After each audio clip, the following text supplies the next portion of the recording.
Hun Manet became Cambodia's new leader on August 22nd. He took over from his father, who ruled for nearly 4 decades.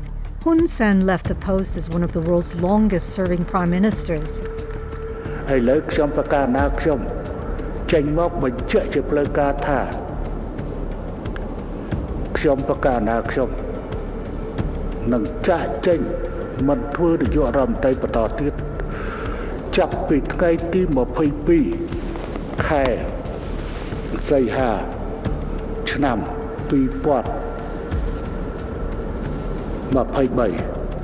Cambodia's King Norodom Sihamoni issued a royal decree appointing Hun Manet as the country's new leader on August 7. King Sihamoni, who has served a largely symbolic role since 2004, sealed the dynastic power transfer. Few were surprised by the unanimous vote by Cambodia's newly elected parliament to confirm the transfer of power. What remains unclear is how the new prime minister will rule Cambodia.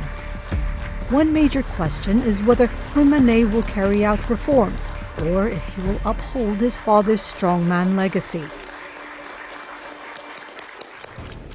In his first cabinet meeting on August 24, Hun Manet pledged to prioritize boosting the economy and to create a prosperous nation.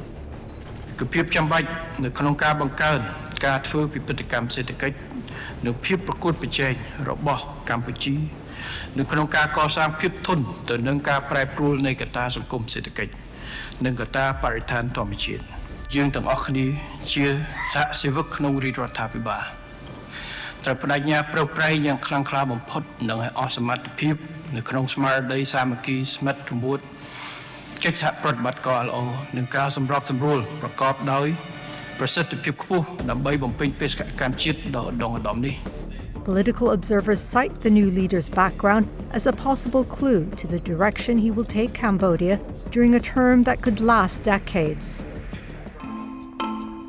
Hun Manet was born in 1977 in rural Cambodia. Unlike his father, who had no formal schooling, Hun Manet benefited from a Western education, graduating from West Point Military Academy in the U.S. He quickly rose through the ranks of Cambodia's armed forces, serving as deputy chief of his father's personal security unit. He was also army chief and a deputy military commander. The apparent leader-in-waiting kept a low profile and rarely gave interviews about his vision for Cambodia's future. Sorry. We just come to vote, no make any statement. Okay. Sorry, no comment. Thank you.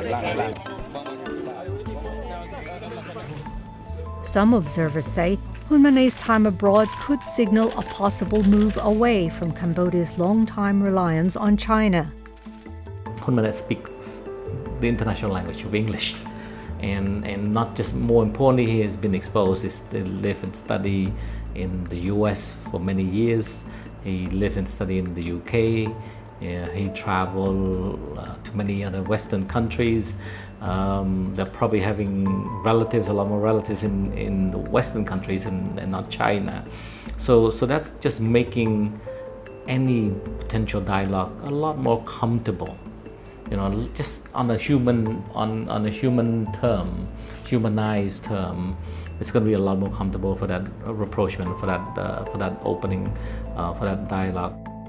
But others say Hun Manet is more likely to follow in his father's footsteps.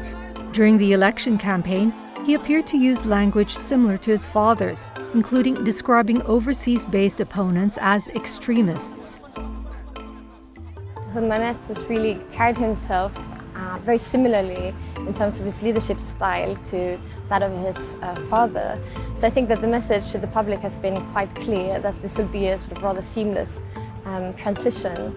And that of course makes complete sense in terms of ensuring political stability during this moment of transition.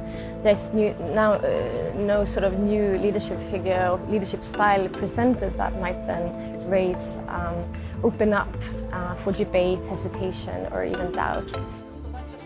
For decades, Hun Sen extended his rule in Cambodia by barring and prosecuting the opposition.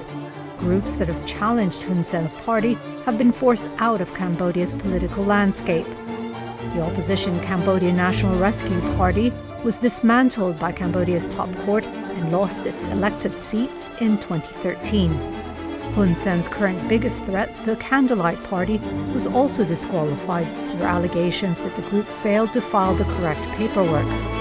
Those efforts have paved the way for his eldest son to become the next leader. But perhaps more importantly, it would ensure that it will keep power in the hands of Hun Sen.